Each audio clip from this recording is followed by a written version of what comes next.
Cinderella fairy tale inspired by Charles Perrault and the Brothers Grimm. Once upon a time, in a quiet little village, there lived a kind and gentle girl named Cinderella. She lived with her stepmother and two stepsisters, who were not kind at all. They made Cinderella do all the housework, sweeping, scrubbing, cooking, and cleaning from morning till night.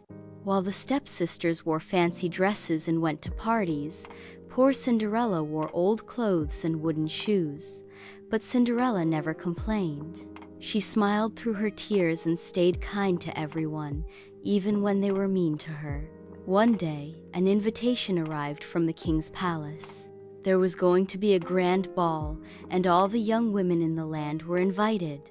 The prince was looking for someone to marry, and everyone was excited.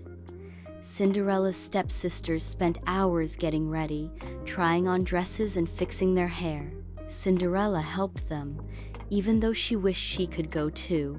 "But you can't go to the ball," her stepmother said with a smirk. "You have no dress, no shoes, and no carriage." When they left for the palace, Cinderella sat by the fireplace and cried. Suddenly, a sparkling light filled the room. A kind old woman appeared. It was her fairy godmother. "Don't cry, dear child," she said. "You shall go to the ball." With a wave of her magic wand, the fairy godmother turned a pumpkin into a golden carriage, mice into horses, and Cinderella's ragged dress into a gown made of silk and glass slippers that twinkled like stars. "But remember," the fairy godmother warned, "you must leave before the clock strikes midnight. That's when the magic will end." Cinderella arrived at the ball, and everyone gasped at her beauty. The prince danced only with her all night. But as the clock struck 12, Cinderella ran away, leaving behind one glass slipper. The next day, the prince searched everywhere for the girl whose foot fit the glass slipper. He went from house to house, trying the slipper on every young woman in the kingdom. When he arrived at Cinderella's house, the stepsisters tried the shoe, but it didn't fit.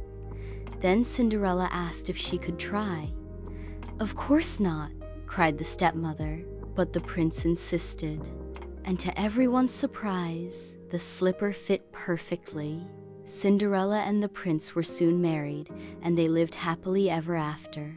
Cinderella forgave her stepmother and stepsisters and invited them to the palace too, because she had a big heart. Moral of the story: no matter how hard life gets, stay kind, patient, and hopeful. Your kindness will lead you to happiness.